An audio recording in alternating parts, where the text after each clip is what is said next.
Alright, something tonight came up. Went through a couple of these videos, looking at them, and one of them I watched, and supposedly Flight 513, back in the 1950s. If anybody wants to watch the Top Man 2.0,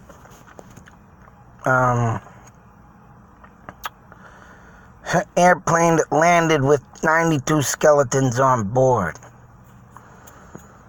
Now, I'm yet to map this out to see where they were. Supposedly, they were coming from Germany. I don't know if they were coming to the States. But somewhere over the Atlantic Ocean, this goddamn plane disappeared. Now, whether or not it went into the Bermuda Triangle is yet to be known. Of course, this guy here didn't say nothing about going near the Bermuda Triangle, but it just said somewhere off the Atlantic into the middle of the Atlantic that they said they couldn't find it and it must have crashed and blah, blah, blah. But yet, back in 1989, plane appears with 92 skeletons on board, and supposedly this damn thing literally went into an airport and landed. Of course, October 1989. Where was I in October 1989? Of course I never heard of this. I would have heard of it, and I would have friggin' been on it back then, but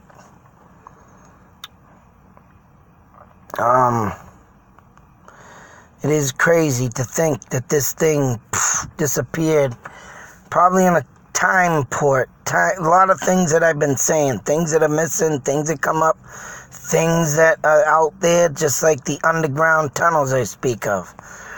And this only came up because I was looking up on the serpent. This is in Canada, I believe, but Native Americans made this serpent mound. That's that movie with Betty White. What is that? Lake Placid.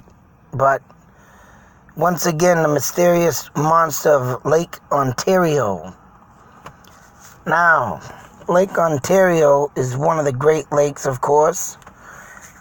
And, of course, near Lake Superior, where the friggin' Fitzgerald went down. Of course, you got that great song by Gordon Lightfoot. And, but once again, these serpents are surfing up.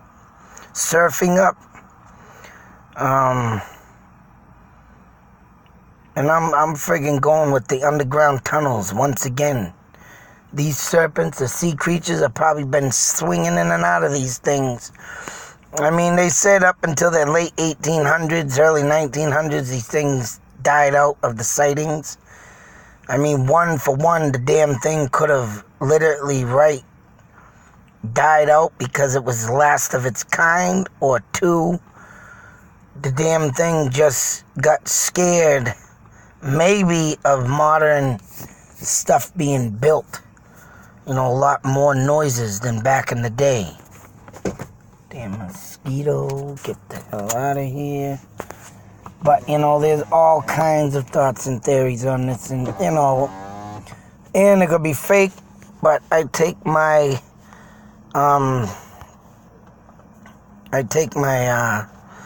chances on this and say these are goddamn real.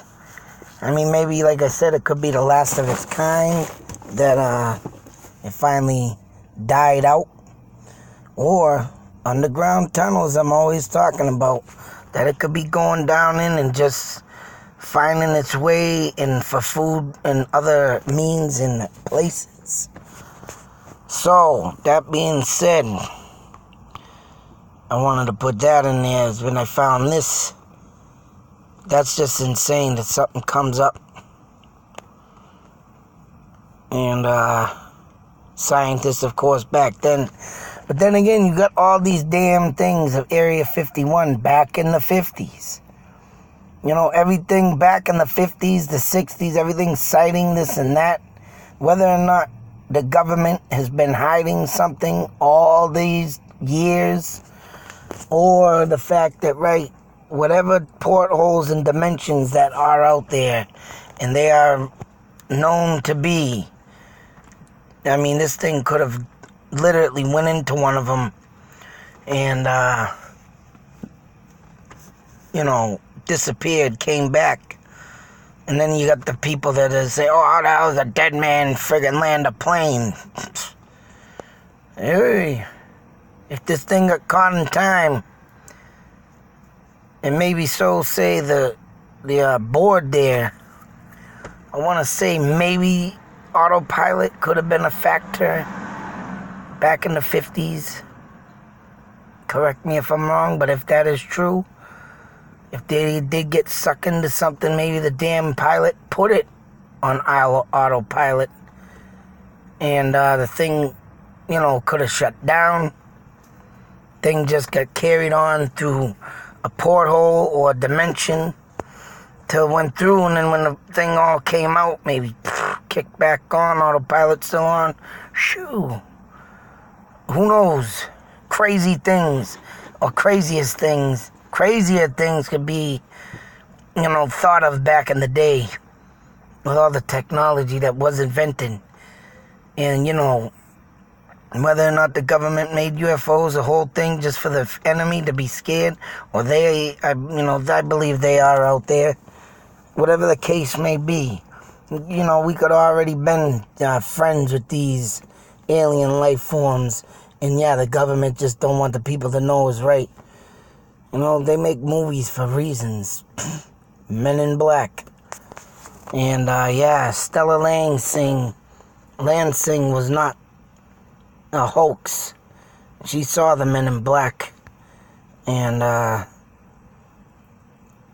but they ain't as predictable as the one in the movie. They're more, just a cover-up to make you think. So, I mean, this is very interesting that this is, came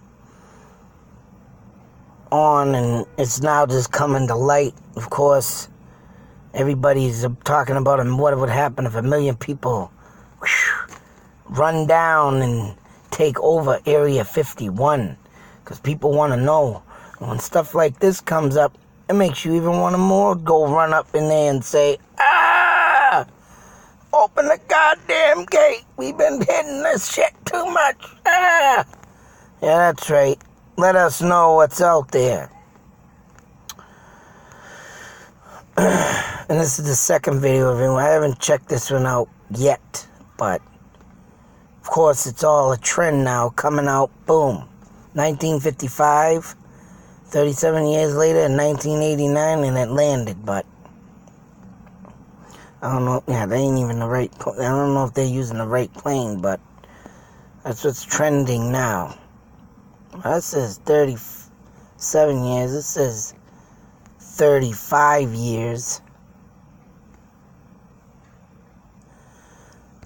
But whatever the case may be, 35 years, 37. I don't know how many planes are coming in for landing.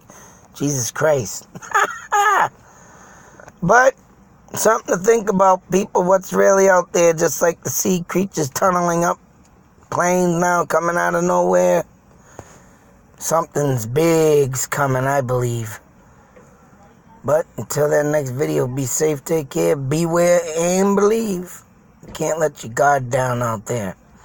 World's getting pretty crazy. Out.